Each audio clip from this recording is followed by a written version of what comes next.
மனிதர் நன்மை செய்தால் அதனூடாக கிடைக்கும் லாபத்தை ஹஜ்ரத் அப்துல்லாஹ் இப்னு அப்பாஸ் ரலியல்லாஹு தஆலா அவர்கள் சொல்கிறார்கள்.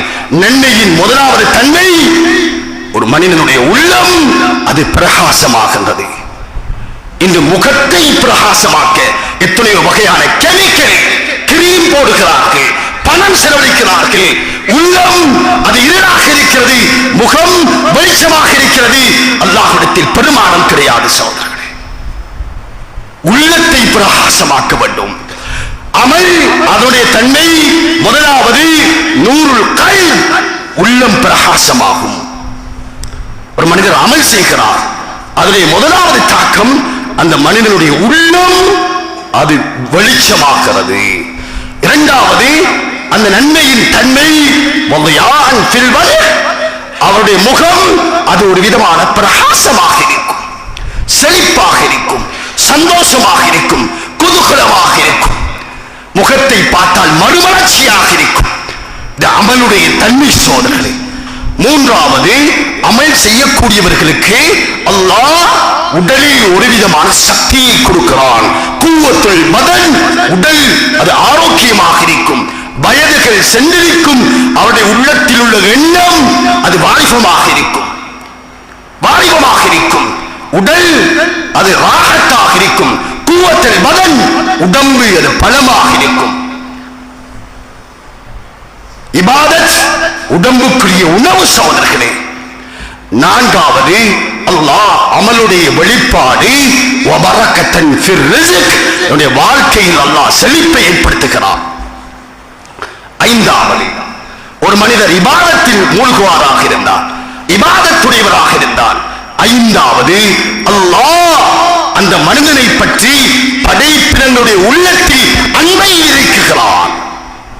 கடலில் வாழும் மீன்கள், காட்டில் வாழும் விஷஜந்துக்கள், விலங்குகள், உலகத்தில் வாழும் மனிதர்கள் அந்த மனிதருடன் ஒட்டுவார்கள், அன்பாக இருப்பார்கள். பணம் கொடுத்தும் அன்பை வாங்க முடியாது. அல்லாஹ் குர்ஆனில் சொல்லும் பொழுது லவ் அன்ஃபக்த மா ஃபில் அர்தி ஜமீஆ மா அல்லஃப்த பைன குலூபிஹிம் வலக்கின் அல்லாஹ் அல்லஃப பைனஹும். சஹாபாக்களை பார்த்து குர்ஆன் சொல்லுகிறது, ஏ சஹாபிகளே, நீங்கள் உலகத்தில் உள்ள அனைத்து செல்வங்களை செலவைத்தாலும் உங்களை பற்றி அன்பை வாங்க முடியாது. பணத்தால் பொருளை வாங்கலாம், அன்பை வாங்க முடியாது. அந்தரங்கமான ஹக்கீக்கத்தான உண்மையான நடிப்பது போன்று வாழலாம் சோதரர்களே. அன்புள்ள ஒருவருடன் நடிக்கலாம், யதார்த்தமான அன்பிருக்காது.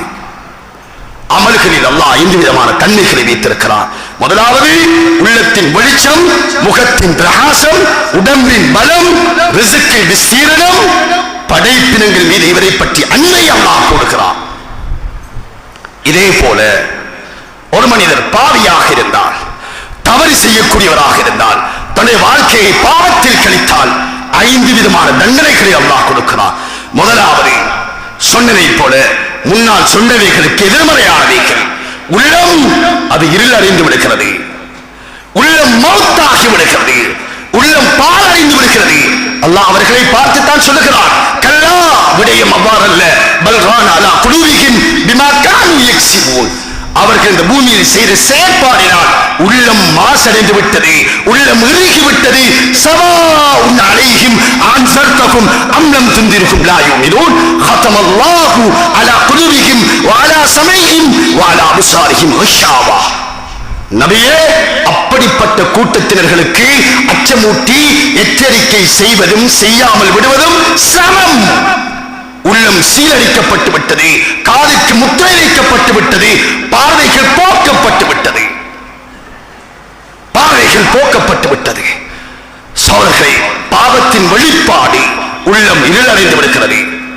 முகத்தில் ஒரு விதமான வெறிச்சி, அவரை பார்த்தால் ஒரு விதமான பயந்தவரை போல, இருளடைந்தவரை போல, அபூசை போல ஒரு விதமான முகத்தில் செழிப்பில்லாத தன்மை. எதனால் சோழர்களை? பாவத்தின் வெளிப்பாடு. மூன்றாவது உடம்பில் பலகீனம், ஆள் பார்ப்பதற்கு சக்தியுள்ளவரை போலிருக்கிறார், தைரியம் இழந்த கோழையை போலிருக்கிறார், வயது குறைந்தவர், வயதை விட கூடிய நோய்.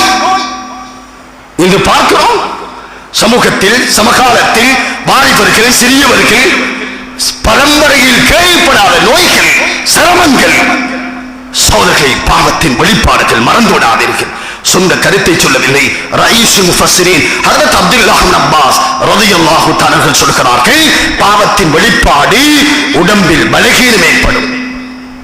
எத்தனை நோய்கள், எத்தனை மருந்துகள், எத்தனை ரூபாக்கள். சோதனை நாலாவது, அல்லாஹ் பொருளாதாரத்தில் நெருக்கடி ஏற்படுத்துகிறார். இவர் உழைக்கிறார், ஓடுகிறார், சென்ற வருடத்தை விட இந்த வருடம் முதலீடு கூடுதலாக செய்கிறார். அவர் அழகுபடுத்துகிறார், டெக்கரேஷன் செய்கிறார், அவர் ஷோரூம் ஏற்படுத்துகிறார், எத்தனையோ விளம்பரங்களை கொடுக்கிறார். அத்தனை செய்தும் வாழ்க்கையின் நெருக்கடி, பஞ்சம், கஷ்டம். இருந்ததை விட செல்வம் வளர்ந்திருக்கிறது, ஆனால் நெருக்கடியாக இருக்கிறார். பாவத்தின் வெளிப்பாடு சகோதரர்களே. ஐந்தாவது, அல்லாஹு தஆலா இவரை பற்றி படைப்பினங்களிடத்தில் அல்லாஹ் ஒரு விதமான கோபத்தை ஏற்படுத்துகிறார். இவர்கள் என்றால் சபிக்க முடியாது, இவரை தாங்க முடியாது, அவரை அரவணைக்க முடியாது. இது இவருடைய செயற்பாடு அல்ல, இவருடைய பாவத்தின் வெளிப்பாடு. மக்களிடத்தில் அல்லாஹ் இவர் மீது கோபத்தை ஏற்படுத்தி வருகிறார். சகோதரர்களே, பெரியார்களே, நாம் இவைகள் இந்த படிக்க வேண்டியது. எல்லோரும் இக்காலத்தில் ஒரு விதமான ஹிஜ்ரத்தை பேசுவார்கள். நபி அலைஹிஸ்ஸலாம் அவர்கள் மக்காவில் இருந்து மதீனாவுக்கு சென்ற அந்த ஹிஜ்ரத்தை விட மிக முக்கியமான ஹிஜ்ரத், வாழ்க்கையை பாவம் என்ற அல்லாஹ்வுக்கு வெறுப்பான அதை விட்டு நாம் ஹிஜ்ரத் செய்ய வேண்டும். அதை விட்டு நாம் ஒதுங்க வேண்டும். அதற்காக விட வேண்டும். அதற்காக தொழிலை விட வேண்டாம்.